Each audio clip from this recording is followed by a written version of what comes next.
questions? Who has a question for our esteemed panel here? Well, I have a question for our panel while you're thinking of some. So, I'm going to ask you to grade on a grading scale of A+ to F. What do you think is the current entrepreneurship environment in the U.S. in terms of the support that entrepreneurs get? And why do you think that? And what would you do to change that? Anybody want to take that first? I see some smiles. Kevin, you want to take that one? I don't want to take it, but I will.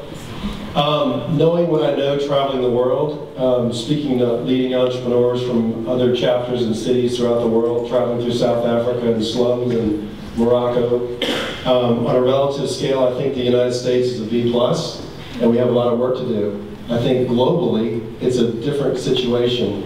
And I would like the United States to take a lead role and export one of our biggest product, and that is innovation and that entrepreneurial spirit. I think we have a responsibility to the world to showcase that and communicate that to the world. What can we do? Identify people like Mila, and she didn't share her ultimate goal, and I'm going to say it. Can I say what your ultimate goal is? She wants to be president of Costa Rica. All right.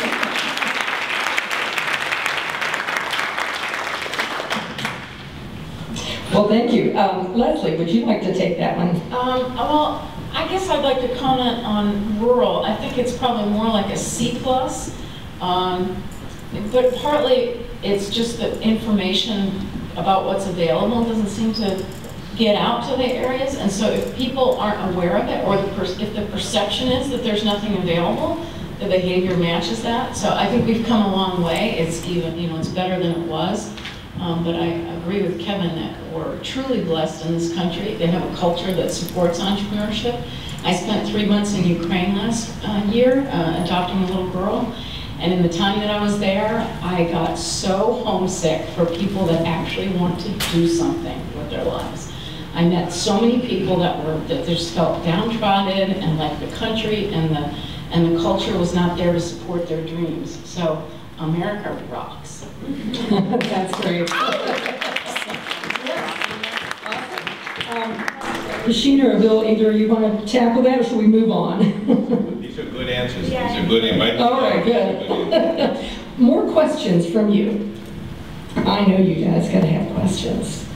See, you have to work for your drinks. You can't get them yet. All right, over here.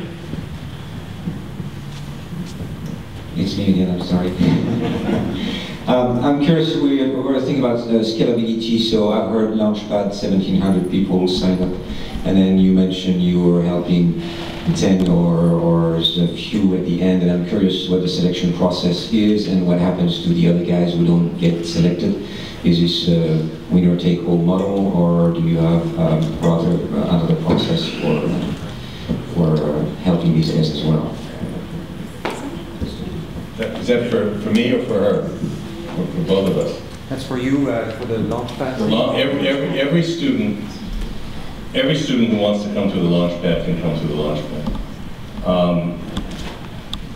A large percentage of them will get in and decide I shouldn't be an entrepreneur. That's an educational plus.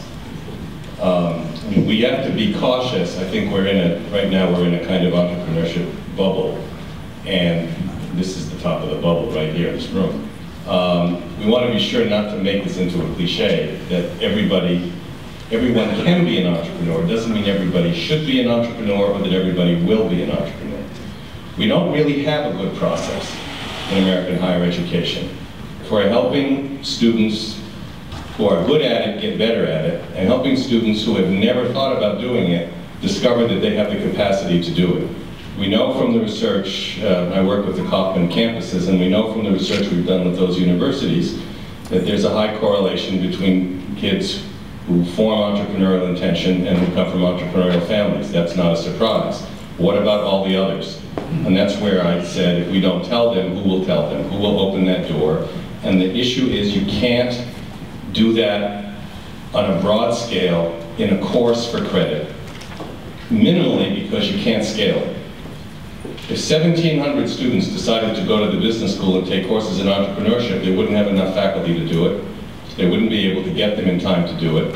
And it might not have anything to do with starting a real company. So the way the Launchpad works is, I mean, we call it experiential learning, but it's more than that. It's like Division I sports. This is the real thing. It's not a spectator sport. They're starting real businesses, going through the real process, getting just-in-time knowledge, like as entrepreneurs do. When they need to know something, they need to know it now, not after I go take a course for 6 months.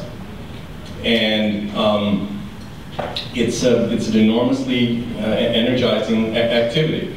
But we never turn anyone away, and we also never tell anyone that they have a bad idea. It's their process of discovery to find out that their idea isn't mature and they're not ready, and they go through stages. What's nice is that they can start when they're 18 and go right through, and as they're alumni, if they start their companies, they can come back to the Launchpad and they continue to get the support, and it's built into the network. I think I wanted to say one other thing, because it's easy for us, since we've been asking about the character of this country, it's easy for us to get preoccupied with the tectonics of entrepreneurship, all of the skills and things that people need, all of which are important. But I think there's a bigger picture. Entrepreneurship is an irreducible form of human freedom.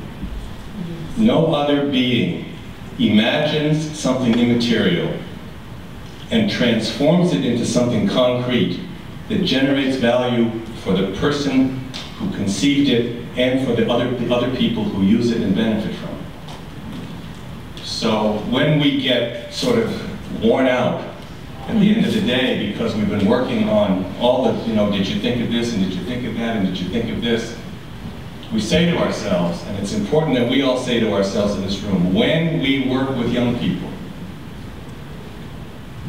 to teach them to be entrepreneurs, we are teaching them two things.